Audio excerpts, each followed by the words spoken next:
اور صرف میں نے بھلا دیا ہے۔ اب تو ان تمام فرائض و حقوق کو اپنی نعمت اور عظیم فضل کے ذریعے ادا کرا دے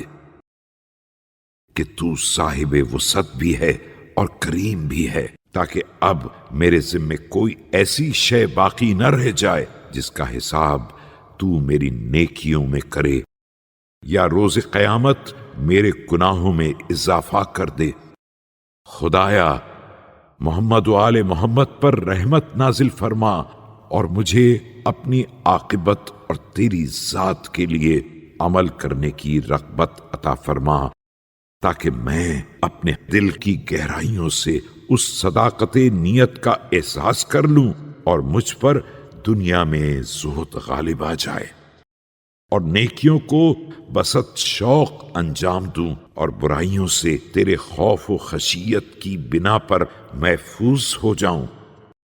مجھے وہ نور عطا فرما دے جس کے سہارے لوگوں کے درمیان چلوں اور تاریکیوں میں سیدھا راستہ حاصل کر لوں اور شک و شبے کے اندھیرے میں روشنی حاصل کروں۔ خدایا محمد و آل محمد پر رحمت نازل فرما اور مجھے آخرت کی مصیبت کا خوف اور وہاں کے ثواب کا شوق عطا فرما دے، تاکہ میں جو مانگ رہا ہوں اس کی لذت کا بھی احساس کروں اور جس چیز سے پناہ چاہتا ہوں اس کے رنج و غم کا بھی اندازہ کر سکوں۔ خدایا تجھے معلوم ہے کہ دنیا و آخرت میں کون سی چیز میرے لیے مناسب ہے،